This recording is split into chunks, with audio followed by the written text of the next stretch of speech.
연대기 성경공자 초급 제37강 강의를 시작하겠습니다. 민수기 10장에서 15장까지를 정리하도록 하겠습니다.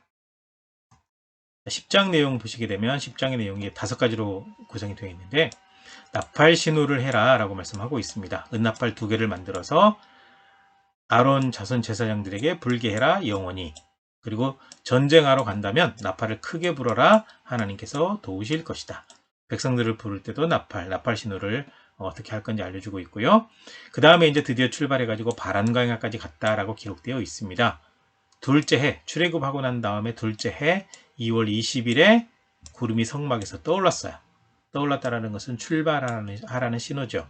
신의 광야, 신의 산 앞에서 드디어 출발해서 바란광야까지 이동하게 되는데 이동할 때 이동 순서, 이끈 사람들에 대한 얘기가 나오죠. 진영별로 이동하고 각 지파를 이끈 사람들의 명단이 나오고 이동 순서는 언약궤 3일 먼저 출발하고 유다 진영에 속한 3개 지파 게르손 무라리 자손이 성막 관련된 것들을 수레에 싣거나 이제 끌고 그 뒤에 루벤 진영에 속한 3개 지파 그 뒤에 고앗 자손들이 성물들을 어깨에 메고 그 뒤에 에브라임 진영에 속한 3개 지파 그 다음에 맨 뒤에 단 진영에 속한 3개의 지파가 이동하게 되죠. 이동 순서는 이렇게 되고요. 이렇게 이동할 때 모세가 장인 호밥에게 동행을 요청을 했는데 이 장인이라는 이 히브리어가 처남으로도 해석이 되어지고 장인으로 해석이 2가지 뜻을 가지고 있습니다. 그래서 본문에서는 모세의 장인 호밥이다 라고 이렇게 기록이 되어 있죠. 그랬더니 호밥이 처음에는 거절했다가 나중에 함께 동행하면서 광야의 여정을 돕게 되죠. 그리고 이제 이렇게 이동할 때 모세가 기도하는 겁니다. 시내산에서 출발했고 언약궤는 3일 먼저 출발했습니다. 언약궤가 떠날 때 모세의 기도는 주의 대적들을 흩으시고 도망가게 하소서. 맨 앞에서 대적들을 물리쳐 주십시오. 이렇게 기도했고요. 그 다음에 궤가 쉴 때는 하나님 이스라엘 백성들에게 돌아오십시오. 이렇게 기도했다라고 기록이 되어 있습니다. 민수기 10장에서 드디어 시내산 앞에서 출발하게 되죠. 은나팔 만들어서 불어라. 이동 순서는 언약궤, 유다 진영, 게르손 무라리, 루벤 진영, 고앗 자손들 성물 메고 에브라임 진영, 단 진영 이동 순서가 이렇게 됩니다. 이 순서로 진행했다라고 알려주고 있습니다. 그 다음에 11장 보시게 되면 11장 4가지로 구성되어 있는데요. 다베라 사건이 기록되어 있습니다. 이 다베라는 불 붙었다고 하니까 다베라 많이 쓰는데 이게 부정적인 의미니까 이거 사용하지 않는 게 좋을 것 같아요. 백성들이 악한 말로 하나님께서 원망하시니까 그걸 들으시고 불살랐어요. 이렇게 됐을 때 모세가 기도하니까 불이 꺼졌는데 불이 붙어서 다베라 이제 좋은 의미가 아니에요. 하나님의 진노의 불이라는 뜻이죠. 그 다음에 이제 탐욕 부린 백성들이 어떻게 됐나라는 걸 알려주게 되는데 섞여 사는 중다한 잡족들이 탐욕을 부리게 되니까 이스라엘 백성들도 따라서 하게 돼요. 동행이 있었죠. 중다한 잡족들이 같이 동행을 했거든요. 울면서 고기 먹게 해달라고 하죠. 이집트 그리워하죠. 이렇게 되니까 하나님께서 고기를 한 달 동안 먹이시겠다라고 얘기했죠. 그랬더니 모세가 아니 어떡해요? 그랬더니 하나님께서 하시는 말씀이 내가 능력이 없냐? 네, 이렇게 책망하시는 거죠. 그래서 네가 내 능력을 의심하는구나 라고 책망하시고 네가 볼 거야 내가 보여줄게. 그래서 하나님께서 충분히 먹이시겠다라고 말씀하죠. 그리고 난 다음에 장로 70명을 선출했는데 선택한 70명의 장로가 영을 받아서 예언을 해요. 2사람이 참석하지 않았는데 그 사람들도 자기 장막에서 예언해요. 그랬더니 여호수아가 못하게 하라고 얘기하니까 너 질투하지 마라. 모세가 여호수아를 혼내게 되죠. 그리고 난 다음에 11장 맨 마지막 내용이 메추라기를 보내신 것인데요. 바람으로 바다에서 메추라기를 몰아 하루길, 걸어다니면 하루 정도 걸어야 될 정도로 이제 진이 넓어요. 그 진에 90cm 정도, 2규빗 정도 쌓이도록 메추라기를 몰아오셨습니다. 그래서 백성들이 그것을 모아가지고 가서 자기 장막 주변에, 천막 주변에 두게 되죠. 이때 백성들이 거기에 욕심 부리는 모습을 보고 하나님께서 재앙을 내리셨습니다. 먹고 있다가 과욕을 부려서 하나님의 재앙을 받게 돼요. 그래서 그곳 이제 탐욕한 사람들이 그 죽임당하고 재앙당한 지역을 기브롯 핫다와 탐욕의 무덤이라고 이름을 붙이게 되죠.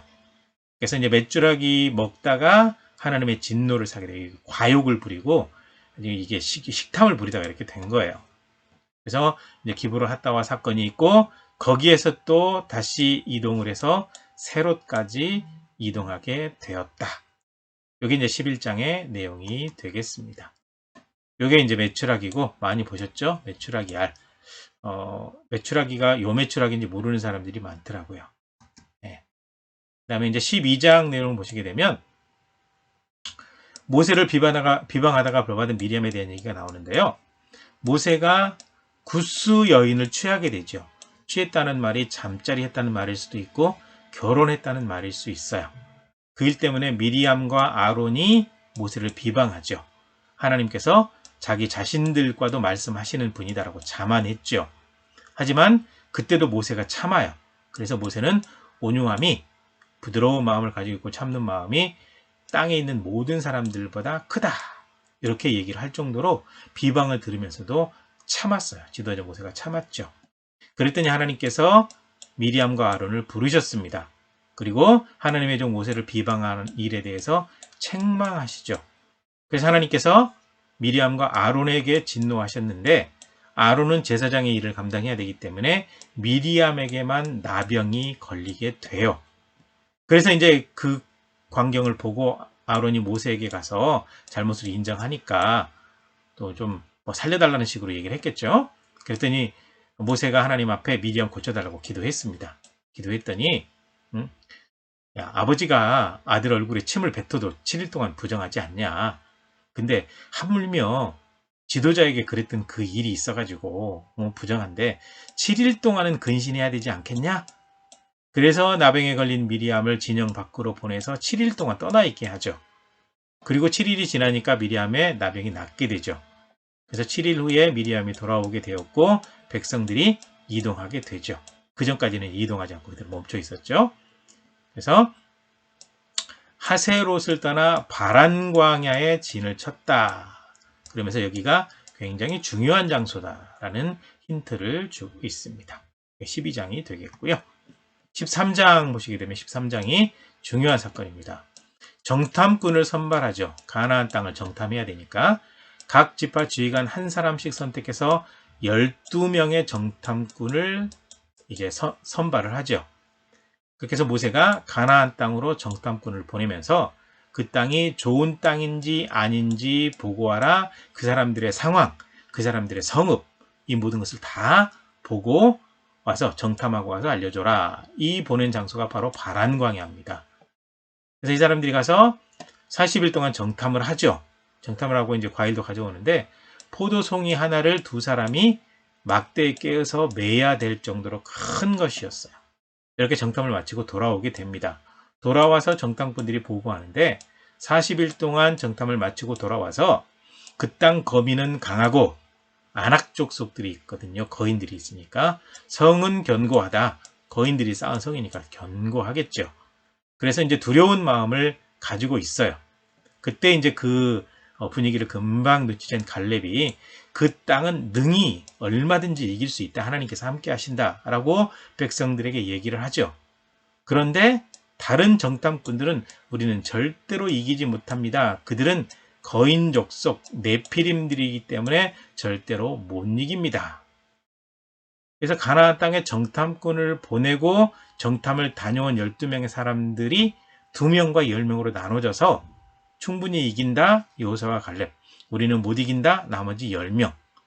이렇게 돼서 10명의 정탐꾼이 부정적인 말을 하게 되면서 이제 상황이 급변하게 되는 그 단초를 제공하는 것이 바로 민수기 13장이 되겠습니다. 이렇게 구성이 되어 있습니다.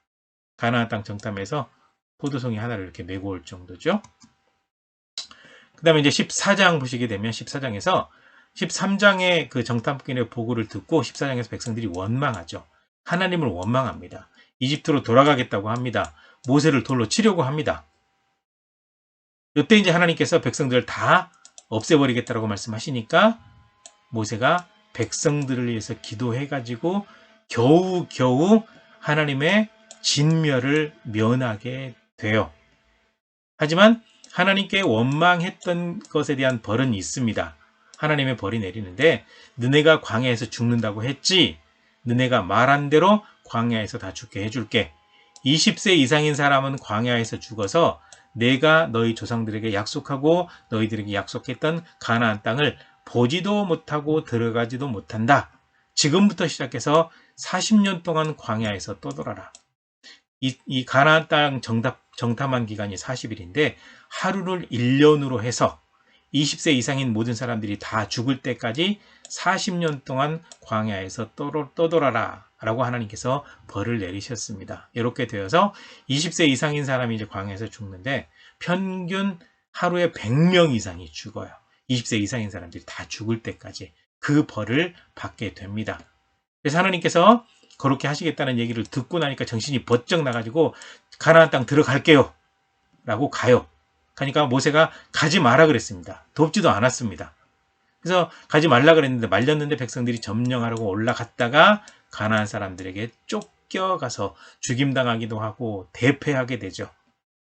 그래서 하나님께서는 이제라도 가겠습니다 라고 했던 백성들인데 원망한 백성들, 이미 40년 광야 생활 하겠다고 말씀하셨기 때문에 패배하든 말든 하나님께서 돕지 않으셨습니다. 이게 이제 14장의 내용이 되겠습니다. 네, 모세를 이렇게 돌로 치려고 한 거예요. 툭 하면 돌로 치려고 하죠. 오히려 이 가나안 사람들에게 이제 쫓겨가요. 당황스럽게 쫓겨가죠. 하나님께서 돕지 않으셨습니다. 그러니까 말씀하실 때 순종했으면 좋았을 텐데 그러지 않아서 이런 문제가 발생하게 된 거죠. 그 다음에 이제 15장의 내용이 되겠습니다. 하나님께 드린 제물들인데요. 하나님께 예물과 제사를 드리려면 정한 대로 하나님께서 정해준 대로 드리도록 해라. 그래서 모든 제사와 제물에 대해서 자세하게 언급을 해놓고 있습니다. 근데 이렇게 예물을 드릴 때 죄를 범했으면 반드시 속죄제를 드려서 속죄해야 된다. 만약에 속죄제를 드리지 아니하면 모든 죄가 자기에게로 돌아간다. 자기가 지은 그 죄의 값을 본인이 치르게 된다. 그 얘기를 하는 거죠. 첫 번째 내용이고요. 15장 두 번째 내용은 안식일을 범한 사람에 대한 이야기입니다. 안식일에 일하지 말라라고 말씀을 하셨는데 안식일에 어떤 사람이 나무를 했어요. 그러다가 발각이 된 거죠. 붙잡혔습니다. 그런데 안식일에 일하지 말라라고 말씀하셨고 처벌은 말씀하지 않으셨어요. 그래서 안식일에 나무하다 발견된 사람을 잡아서 하나님 어떻게 할까요? 라고 물었죠. 여쭈었더니 하나님께서 안식일에 일한 자는 돌로 쳐 죽여라. 이렇게 말씀하셔서 이 사람을 그렇게 처리하게 됩니다. 그 다음에 이제 15장 세 번째 파트 마지막 내용은요. 옷단 귀에 술. 이 술은 마시는 술을 얘기하는 것이 아니라